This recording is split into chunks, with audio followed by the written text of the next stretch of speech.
சகோதர சகோதரிகளே, நம்முடைய கடவுள் பிதா, சுதன், பரிசுத்த ஆவி என்று மூவொரு கடவுளாக ஒரே குடும்பமாக ஒரு குழுவாக இருக்கின்றார். அப்படி ஒரு குடும்பமாக இருக்கின்ற கடவுள் தங்களுக்குள் இருக்கின்ற அன்பின் அடையாளமாக மனித குடும்பங்களை உருவாக்குகின்றார். தொடக்கத்தில் எல்லா விலங்குகளையும் எல்லா செடி கொடிகளையும் படைத்துவிட்டு ஆதாமை படைத்த இறைவன் அந்த ஆதாமுக்கு துணையாக இந்த உலகத்திலே எதுவுமே இல்லை என்று உணர்ந்து கொள்ளுகின்றார். எந்த விலங்குகளோ, எந்த படைப்போ, எந்த செடி கொடிகளோ, எந்த தாவரங்களோ மனிதனுக்கு உதவியாக இல்லை, மனிதனுக்கு சரிப்படாது என்று நினைத்தவர் அந்த மனிதனுடைய விழா எலும்பிலிருந்து ஏவாளை படைத்து ஆதாமையும் ஏவாளையும் சேர்த்து குடும்பத்தை முதலாக உருவாக்குகின்றார். இப்படியாக தொடக்கத்தின் ஆரம்பத்திலேயே, படைப்பின் தொடக்கத்திலேயே குடும்பத்தை படைத்த இறைவன் இன்று வரை எத்தனையோ குடும்பங்களை இந்த உலகத்திலே உருவாக்கி இருக்கின்றார். எத்தனையோ கோடிக்கணக்கான குடும்பங்கள் இந்த உலகம் முழுவதும் வாழ்ந்திருக்கின்றன, இன்றும் வாழ்ந்து கொண்டிருக்கின்றன. அப்படி இருக்கின்ற சூழ்நிலையில ஒரே ஒரு குடும்பத்தை மட்டும்தான் திருச்சபை திரு குடும்பம் என்று அழைக்கின்றது. ஒரே ஒரு குடும்பத்தை மட்டும்தான் திரு குடும்பம் என்று சொல்லி அந்த குடும்பத்தை எல்லா குடும்பங்களும் பின்பற்ற வேண்டும். அந்த குடும்பத்தை எல்லா குடும்பங்களும் உதாரணமாக, முன்னுதாரணமாக வைத்து வாழ வேண்டும் என்று திருச்சபை நமக்கு அழைப்பு விடுக்கின்றது. அது சூசையப்பர், அன்னை மரியாள், ஆண்டவர் இயேசு கிறிஸ்து வாழ்ந்த குடும்பம். திரு என்ற சொல்லுக்கு தமிழிலே உன்னதமான, பரிசுத்த, மேன்மையான என்று பல அர்த்தங்கள் உண்டு. இவர்கள் 3 பேரும் வாழ்ந்த குடும்பம் பரிசுத்த குடும்பமாக, கடவுளுக்கு ஏற்ற குடும்பமாக, மேன்மையான குடும்பமாக, உன்னத குடும்பமாக வாழ்ந்திருக்கின்றது. நாம் யோசித்து பார்க்கலாம், நமக்குள்ளே கேள்விகள் வரலாம். அவர்களெல்லாம் பெரியவர்கள். சூசையப்பரும் அன்னை மரியாளும் புனிதர்களாக இருந்தார்கள். இயேசு கிறிஸ்து இறைவனுடைய மகனாக இருந்தார். எனவே அவருடைய குடும்பத்தை திரு குடும்பமாக வாழ்வது என்பது, நல்ல குடும்பமாக வாழ்வது என்பது, பரிசுத்த குடும்பமாக வாழ்வது என்பது அவர்களுக்கு எளிதான காரியமாக இருந்திருக்கும். நம்முடைய குடும்பம், நாம் சாதாரண மனிதர்கள், பலவீனமானவர்கள். எனவே நாம் நல்லதொரு குடும்பம் வாழ்வது என்பது கஷ்டமான காரியம் என்று நாம் யோசிக்கலாம். ஆனால் அன்பார்ந்த சகோதர சகோதரிகளே, அவர்கள் புனிதர்களாக இறை மகனாக இருந்த பொழுது அவர்களும் சாதாரண மனிதனாக சாதாரண குடும்ப வாழ்க்கையை வாழ்ந்திருக்கின்றார்கள். விவிலியத்தின் அடிப்படையிலும் திருச்சபை மரபுகளின் அடிப்படையிலும் பார்த்தோம் என்றால் நம்முடைய அன்றாட வாழ்க்கையில, நம்முடைய குடும்பங்களில எந்த விதமான பிரச்சனைகளை, துன்பங்களை நாம் சந்திக்கின்றோமோ அவை அனைத்தையுமே இந்த திரு குடும்பம் சந்தித்திருக்கின்றது. சூசையப்பர், அன்னை மரியாள், குழந்தை இயேசு வாழ்ந்த குடும்பத்திலும் பார்க்கின்றோம் சந்தேகம் இருந்தது. இது நம்முடைய குடும்பங்களிலே கணவன் மனைவி இடையிலே இருக்கின்ற அதே சந்தேகம் திரு குடும்பத்திலும் இருந்தது. புனித சூசையப்பர் அன்னை மரியாள் மீது சந்தேகப்பட்டார். இதோ எங்களுக்கு நிச்சயதார்த்தம் மட்டும்தானே முடிந்திருக்கின்றது, இன்னும் திருமணம் ஆகவில்லையே, அதற்குள்ளாக இந்த பெண்ணானவள் ஒரு குழந்தையை கருத்தரித்திருக்கின்றால் அது எப்படி நிகழும் என்ற ஒரு சந்தேகம் இருந்த பொழுதும் இவளை அவமானப்படுத்தக்கூடாது, இவளை மறைவாக விலக்கிவிட வேண்டும் என்று புனித சூசையப்பர் திட்டமிடுவதை பார்க்கின்றோம். அதே போல பார்த்த சகோதர சகோதரிகளே, நம்முடைய குடும்ப வாழ்க்கையில நாம் சொந்த பந்தங்களால் உதறி தள்ளப்பட்டு அனாதைகளாக, நிற்கதிகளாக நாம் பல நேரங்களிலே நிற்கின்றோம். அதே போல இந்த திரு குடும்பமும் தங்களுக்கு உதவி செய்ய யாரும் இல்லாமல் நிற்கதிகளாக, அனாதைகளாக நின்றதையும் திரு விவிலியத்திலே நாம் பார்க்க முடிகின்றது. அன்னை மரியாள் நிறைமாத கர்ப்பிணியாக இருந்த பொழுது, தன்னுடைய குழந்தையை பெற்றெடுப்பதற்காக தவித்த பொழுது அந்த திரு குடும்பத்திற்கு ஒரு இடத்தை கொடுப்பதற்கு, மரியாள் குழந்தையை நல்ல முறையிலே பெற்றெடுப்பதற்கு ஒரு இடத்தை தாரை வார்த்து கொடுப்பதற்கு அங்கு யாருமே இல்லை. சரியான இடம் கிடைக்காமல் திரு குடும்பத்தில் உள்ள சூசையப்பரும் மரியாளும் அலை மோதியதை பார்க்கின்றோம். அதே போல ஒரு பெண்ணானவள் குழந்தையை பெற்றெடுக்கின்ற பொழுது அந்த நேரத்தில் அவளுக்கு உதவியாக வேறொரு பெண் இருக்க வேண்டும். ஆனால் மரியாளுடைய வாழ்க்கையிலே பார்க்கின்றோம், குழந்தை இயேசுவை பெற்றெடுக்கின்ற பொழுது மரியாளுக்கு துணையாக உதவியாக எந்த பெண்ணுமே இருக்கவில்லை. மாறாக சூசையப்பர் மட்டும்தான் இருக்கின்றார். ஆக இந்த திரு குடும்பமும் ஒரு அனாதை என்ற நிலையை அனுபவித்திருக்கின்றது. தங்களுக்கு உதவி செய்ய யாருமே இல்லையே, எல்லாரும் உதவி தள்ளிவிட்டார்களே என்ற ஒரு நிற்கதியான அனுபவத்தை திரு குடும்பம் பெற்றிருக்கின்றது. மேலும் அன்பார்ந்தவர்களே, நம்முடைய குடும்பத்திலே நாம் பயப்படுவது போல எதிர்காலத்தை நினைத்து, நம்முடைய குழந்தைகளை நினைத்து, நம்முடைய வாழ்க்கையை நினைத்து, நம்முடைய பொருளாதார சூழ்நிலையை நினைத்து நாம் பயப்படுவது போல, அச்சம் கொள்வது போல இந்த திரு குடும்பமும் அச்சத்தோடு கலக்கத்தோடு பயத்தோடு வாழ்ந்திருக்கின்றார்கள். இதோ ஏரோது குழந்தையை கொல்லப் போகின்றான் என்பதை கேள்விப்பட்ட சூசையப்பரும் மரியாளும் கலங்கி தவித்தார்கள். தன்னுடைய பிள்ளையை காப்பாற்ற வேண்டும், தன்னுடைய குழந்தையின் உயிரை காப்பாற்ற வேண்டும், தங்களுடைய உயிரையும் காப்பாற்றிக் கொள்ள வேண்டும், தன்னுடைய உயிருக்கு ஏதாவது ஆபத்து வந்துவிடுமோ என்று அவர்கள் கலங்கினார்கள், பயப்பட்டார்கள். அந்த பயத்தோடு எகிப்துக்கு தப்பி ஓடி செல்லுகின்றார்கள். மேலும் அன்பார்ந்தவர்களே, நம்முடைய குடும்ப வாழ்க்கையிலே மற்றவர்கள் நம்மை பற்றி அவமானமாக இழிவாக எவ்வளவோ காரியங்களை பேசுகின்றார்கள். அதே போல இந்த திரு குடும்பத்தை பற்றியும் இழிவாக கடுமையான சொற்களால் பலர் பேசினார்கள். இன்றைய நற்செய்தியிலே பார்க்கின்றோம், அன்னை மரியாளும் சூசையப்பரும் குழந்தை இயேசுவை ஆலயத்திலே காணிக்கையாக ஒப்புக் கொடுக்க சென்ற பொழுது அங்கிருந்த இறைவாக்கினர் கடுமையான சொற்களை மரியாளை பார்த்து பேசுகின்றார். இதோ இந்த குழந்தையானது பலருடைய வீழ்ச்சிக்கும் எழுச்சிக்கும் காரணமாக இருக்கும், எதிர்க்கப்படும் அடையாளமாகவும் இருக்கும் என்ற கடுமையான சொற்களை மரியாளை பார்த்து சொல்லுகின்றார். மரியாளுடைய உள்ளமானது இந்த சொல்லானது எத்தகையதாக இருக்குமோ என்று கலங்கி தவிப்பதை பார்க்கின்றோம். மேலும் அன்பார்ந்த சகோதர சகோதரிகளே, நம்முடைய குடும்ப வாழ்க்கையில் இழப்புகளை நாம் சந்திப்பது போல, நம்முடைய பிள்ளைகளை காணாமல் விட்டுவிட்டு நாம் தவிப்பது போல இந்த திரு குடும்பமும் தாங்கள் பெற்றெடுத்த குழந்தையை ஆலயத்திலே திருவிழா கூட்டத்திலே காணாமல் போகவிட்டு தவித்ததை பார்க்க முடிகின்றது. ஆக இந்த திரு குடும்பம் என்பது நம்மை போல ஒரு சாதாரண குடும்பமாக எல்லா விதமான துன்ப துயரங்களையும் அனுபவித்து வாழ்ந்த குடும்பம். அப்படிப்பட்ட ஒரு குடும்பம் பரிசுத்த குடும்பமாக, கடவுளுக்கு ஏற்ற குடும்பமாக மாறியதற்கு காரணம் அவர்களிடம் இருந்த விசுவாசம், நம்பிக்கை. இதோ இன்றைய வாசகத்திலே நாம் வாசிக்க கேட்டோம். முதல் வாசகத்திலும் இரண்டாவது வாசகத்திலும் ஆபிரகாமுடைய நம்பிக்கையை பற்றி நாம் வாசிக்க கேட்டோம். ஆபிரகாம் எல்லா சூழ்நிலையிலும் கடவுளுக்கு விசுவாசம் உள்ளவராக வாழ்ந்ததை போல புனித சூசையப்பரும் அன்னை மரியாளும் எல்லா துன்பத்தின் மத்தியிலும் எல்லா வேதனைகளின் மத்தியிலும் இறை விசுவாசத்தோடு வாழ்ந்தார்கள். தன்னுடைய வாழ்க்கையை, குடும்ப வாழ்க்கையை இறை விசுவாசத்தின் மீது கட்டி எழுப்பி பரிசுத்த வாழ்க்கை வாழ்ந்த காரணத்தினால் அவர்களுடைய குடும்பமானது திரு குடும்பமாக இருந்தது. இறை வார்த்தைக்கு செவி கொடுத்தார்கள், தம்முடைய செவிகளை திறந்தே வைத்தார்கள். இறைவன் பேசுகின்ற பொழுதெல்லாம் அவர்கள் இறை வார்த்தைக்கு செவி கொடுத்து அந்த இறை வார்த்தையை உள்ளத்திலே இருத்தி தியானித்து அந்த வார்த்தையின்படி வாழ்ந்த காரணத்தினால் துன்பங்களின் மத்தியிலும் அவர்கள் மகிழ்ச்சியோடு நிம்மதியாக வாழ முடிந்தது. மேலும் அன்பார்ந்தவர்களே, இந்த திரு குடும்பத்திலே எப்படி இறை விசுவாசம் மையமாக இருந்ததோ அதே போல அன்பும் இருந்தது. ஒருவர் ஒருவரை அன்பு செய்தார்கள். புனித சூசையப்பர் அன்னை மரியாளையும், அன்னை மரியாள் சூசையப்பரையும் இருவரும் சேர்ந்து குழந்தை இயேசுவையும், குழந்தை இயேசு தம்முடைய பெற்றோரையும் அன்பு செய்தார்கள்.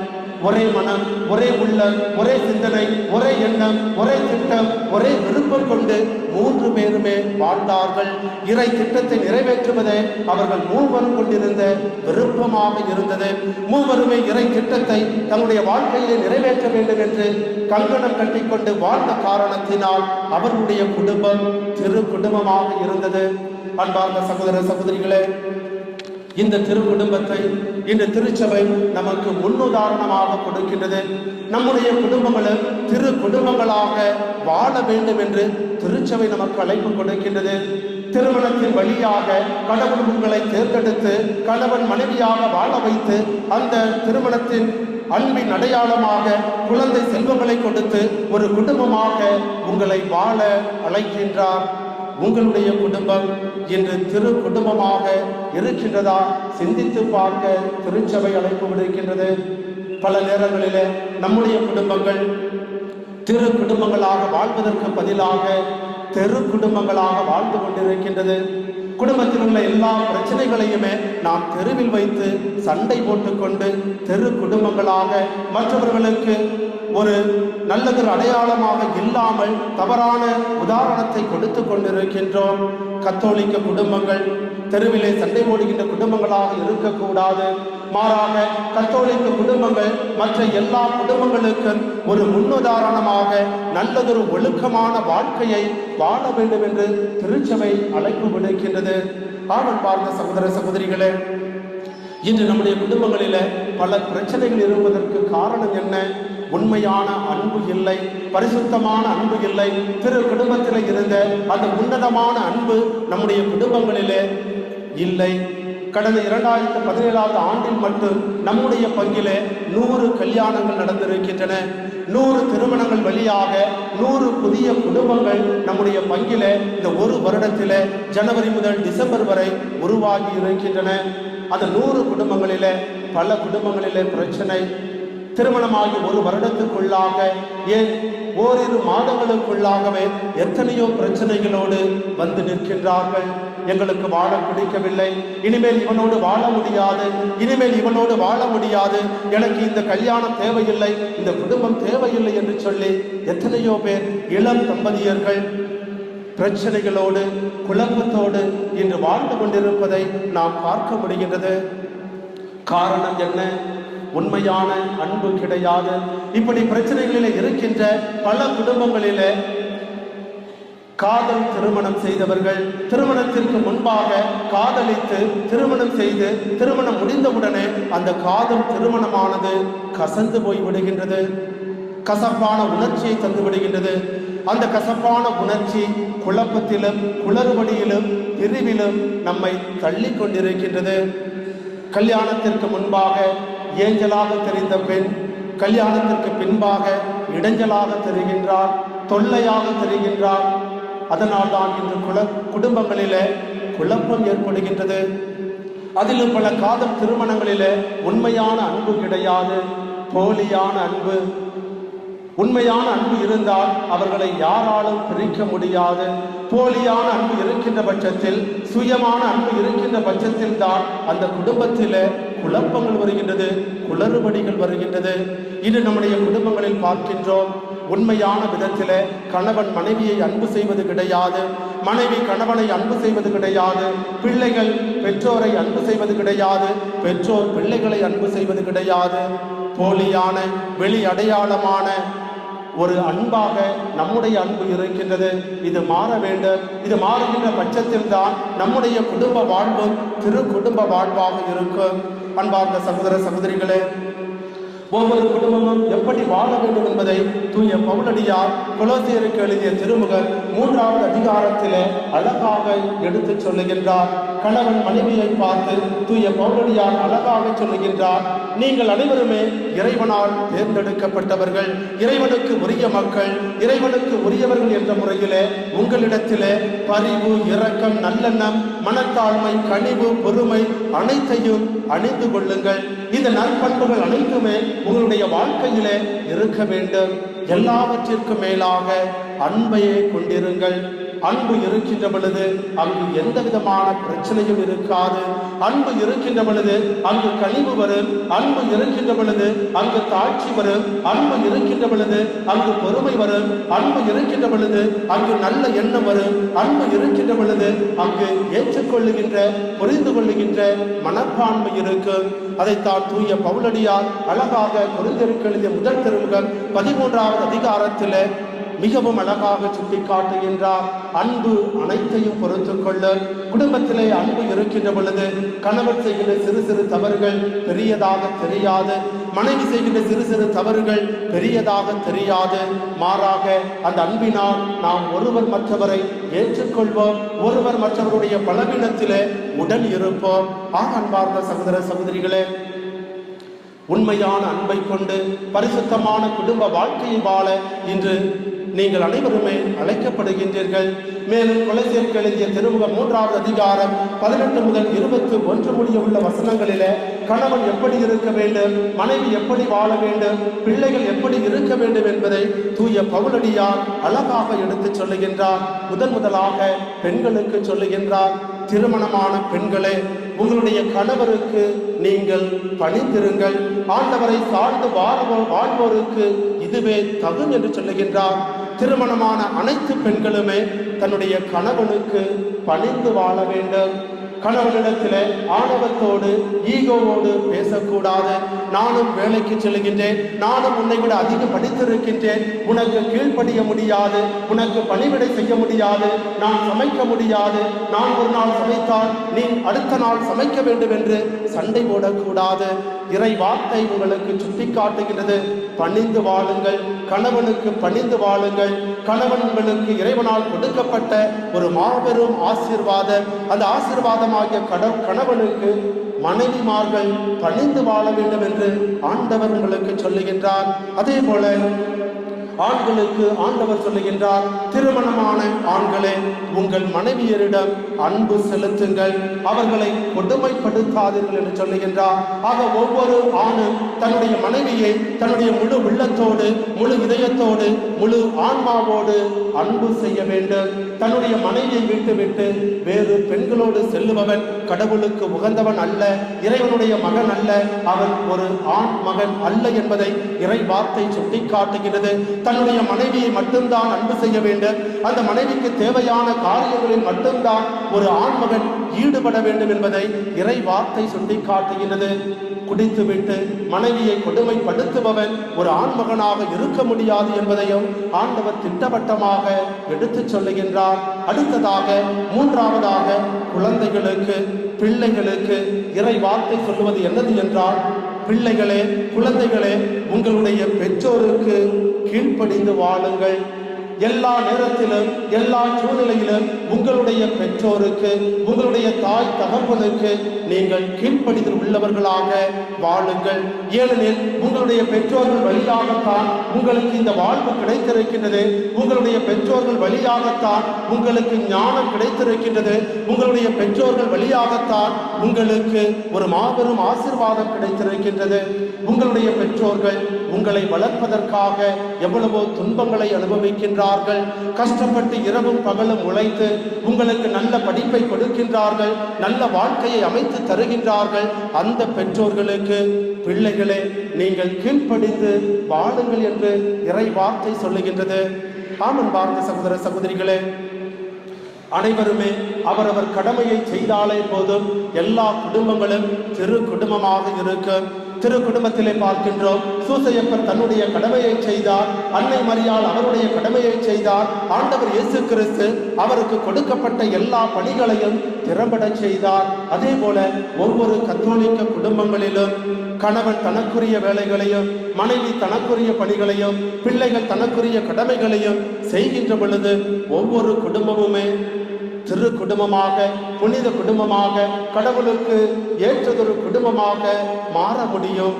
எனவே அன்பார்ந்த சகோதர சகோதரிகளே, திரு குடும்ப திருவிழாவை கொண்டாடுகின்ற இந்த புனிதமான வாழ்விலே நாளிலே நம்முடைய குடும்பமும் திரு குடும்பமாக மாற வேண்டும் என்று ஜெபிப்போம். எல்லாவற்றிற்கும் மேலாக திரு குடும்பத்திலே ஜெப வாழ்க்கை இருந்தது, அன்பு வாழ்க்கை இருந்தது, பகிர்ந்து வாழுகின்ற ஒரு தன்மை இருந்தது. இந்த குணங்கள், இந்த பண்புகள் நம்முடைய குடும்பங்களிலும் இருக்கின்ற பொழுது நம்முடைய குடும்பமும் திரு குடும்பமாக மாற முடியும். எனவே அன்பார்ந்த சகோதர சகோதரிகளே, நான் அடிக்கடி சொல்வது உண்டு, சேர்ந்து ஜெபிக்க வேண்டும், சேர்ந்து சாப்பிட வேண்டும். ஒவ்வொரு கத்தோலிக்க குடும்பமும் இரவிலே சேர்ந்து ஜெபமாலை ஜெபிக்க வேண்டும். ஜெபமாலை ஜெபித்துவிட்டு சேர்ந்து குடும்பமாக அமர்ந்து சாப்பிடுகின்ற பொழுது குடும்பத்திலே ஒரு புரிதல் ஏற்படும், குடும்பத்திலே ஒரு அன்பு ஏற்படும். அந்த அன்பானது நாளுக்கு நாள் வளர்ச்சி அடையும், நாளுக்கு நாள் ஆளப்படும். அப்படி ஆளப்படுகின்ற பொழுது நம்முடைய அன்பிலே நாம் உறுதி அடைவோம். அந்த அன்பானது நம்முடைய குடும்பத்தை நல்ல குடும்பமாக, ஒழுக்கமான குடும்பமாக, விசுவாசம் நிறைந்த குடும்பமாக, பக்தி நிறைந்த குடும்பமாக, இறை பயம் இருக்கின்ற குடும்பமாக மாற்றும். ஆக அன்பார்ந்த சகோதர சகோதரிகளே, திரு குடும்பத்தை நம்முடைய வாழ்க்கையிலே பின்பற்றி நம்முடைய அன்றாட வாழ்க்கையிலே ஆண்டவர் இயேசு கிறிஸ்துவுக்கு ஏற்றதொரு வாழ்க்கை வாழ்ந்து நம்முடைய குடும்பத்தையும் சூசையப்பர் அன்னை மரியாள் குழந்தை இயேசு வாழ்ந்த குடும்பமாக திரு குடும்பமாக மாற்றிக்கொள்ள முயற்சி செய்வோம்.